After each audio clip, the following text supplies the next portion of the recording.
ধরেন আমাদের একটা ধারা এরকম দেয়া আছে 1 plus 2 plus 3 plus 4 plus dot dot dot 99 পর্যন্ত দেয়া আছে ইজ ইকুয়াল টু হোয়াট, মানে এই টোটালটা 99টা যে পদ বা 99টি সংখ্যক পদের সমষ্টি কত সেটা বের করতে বলেছে।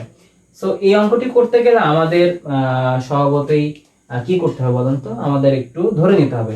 ধরি আমাদের প্রথম পদ এই ধারাটির a ইজ ইকুয়াল টু কত 1, এবং এই পদের যে অন্তর সেটাকে আমরা যদি d দিয়ে প্রকাশ করি তাহলে আমরা বলতে পারি 3 বিয়োগ 2 ইজ ইকুয়াল টু 1। আপনি যদি 4 বিয়োগ 3 ও করেন সেটার মান কিন্তু একই আসবে। সমান্তর ধারাটা আমরা কিভাবে বুঝতেছি, কারণ দেখেন আমাদের পরপদের থেকে যদি পূর্বপদটা বিয়োগ করছি তাদের অন্তর যেটা থাকতেছে সেটা কিন্তু সেম, এই জন্য এই ধারাটাকে বলা হচ্ছে সমান্তর ধারা।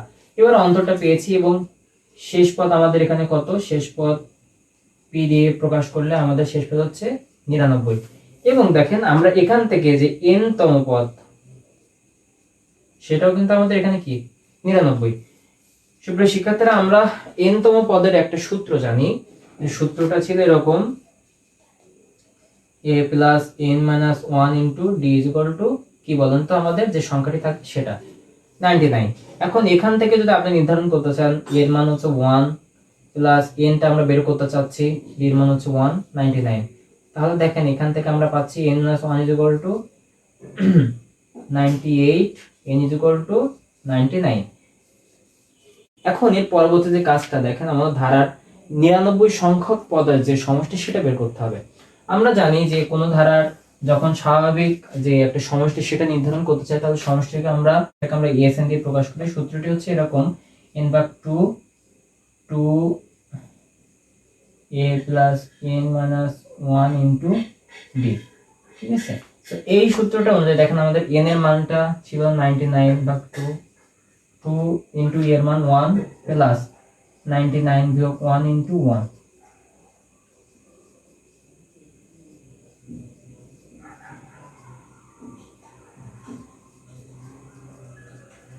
একশো। তাহলে এখান থেকে এটা যদি কেটে দেই তাহলে থাকছে কত 50, যদি করি তাহলে থাকছে কত 4950। আশা করছি আপনাদের আমি যে সিকোয়েন্সটা মেনটেন করে সমাধান করেছি সেটা আপনারা বুঝতে পেরেছেন। এটা আপনারা গুণ করবেন, এটা আমার মেমোরাইজ আছে এই জন্য আমি ডিরেক্টলি লিখে দিতে পেরেছি এবং তাই লিখে দিয়েছি।